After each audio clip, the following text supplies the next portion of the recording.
Assalamu алейкум, урматтуу мекендештер. Бүгүн сиздер үчүн эң пайдалуу болгон 7 азыкты сунуштамакчымын.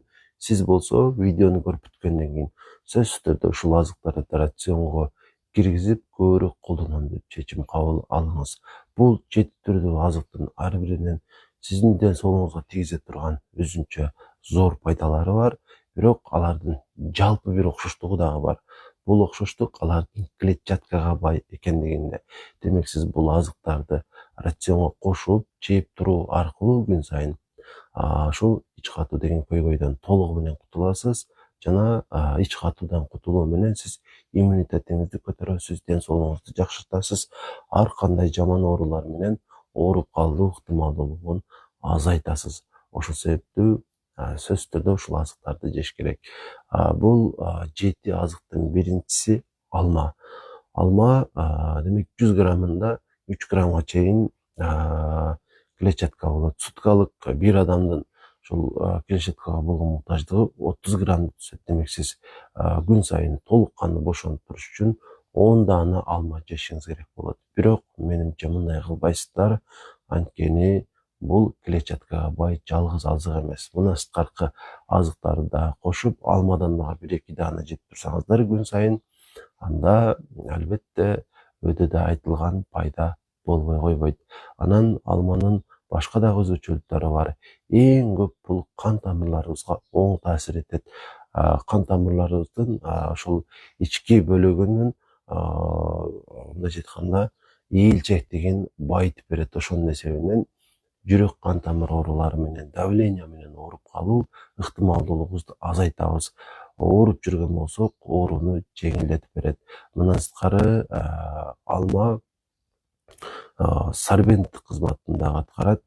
Ушул ичегилерде туруп калган кандайдыр бир оолуу заттарды өзүнө сиңирип алат дагы, сыртка алып чыгып кетет. Ошонун эсебинен ичегилерибиз тазаланган болот.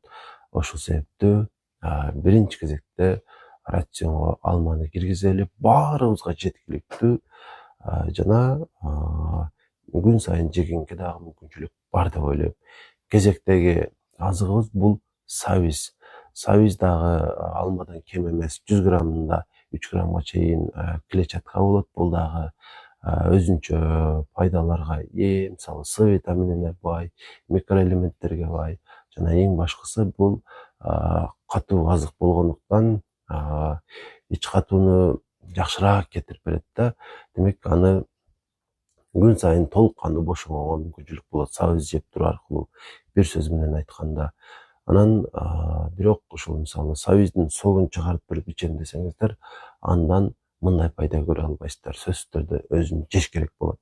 Ич катуудан кутулгубуз келсе. Кезектеги азыгыбыз брокколи.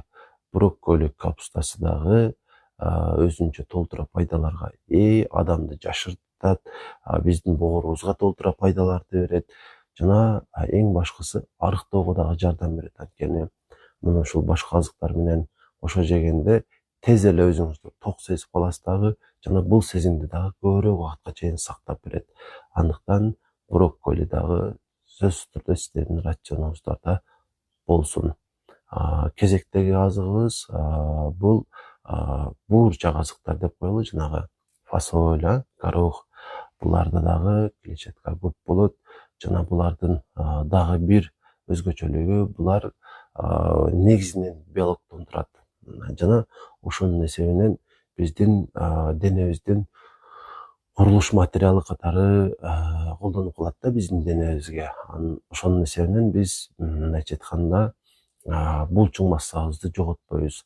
Арыктагыбыз келсе дагы ушуну жешибиз керек. Көп адамдар арыкташ максатында бардык азыктарды азайтып коет дагы, анын эсебинен майы дагы кетет, булчуң массасы дагы кетип калат. Жана бул ден соолукка зыян тийгизет.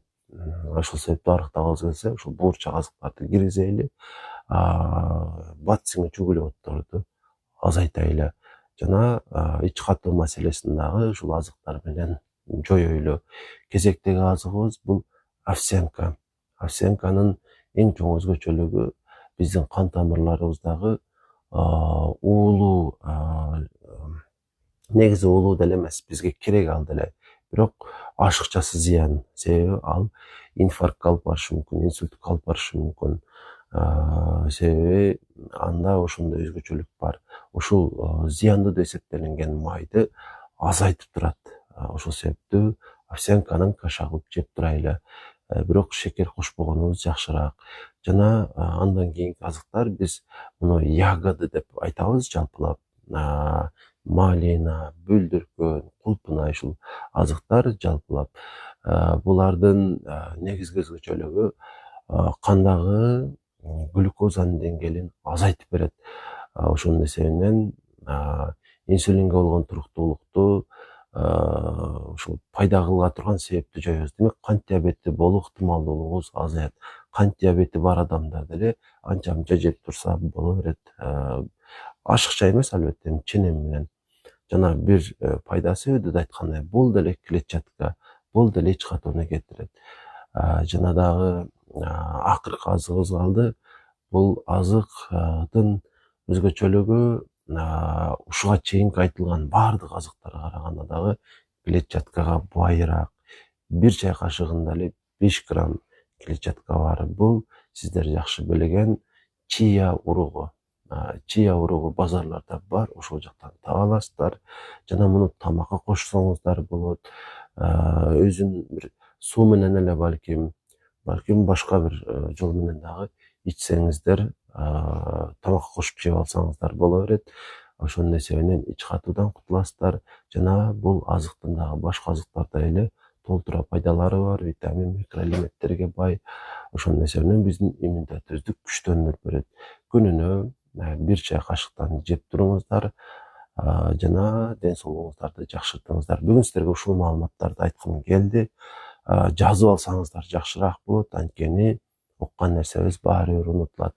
Ушул маалыматтарды, ушул кайсы азыктар экендигин жазып алып, аларды базарга түшкөндө алып келиңиздер дагы. Жана дайыма толуктап туруңуздар. Үй бүлөңүздөрдүн ар бир мүчөсүнө жедирип туруңуздар. Ошентип ден соолугуңуздарды жакшыртыңыздар. Анан ушул дарек сурагандарга кандай каяктан байланышабыз дегендерге айтып өтөйүн. Ош шаарында жеке клиникалардын биринде иштеймин. Консультацияга келсеңиздер болот, жатып дарыланганда келсеңиздер болот. Байланыш үчүн 0504 44 55 28 номерине 0504 44 55 28 номерине WhatsApp'tan жазасыздар.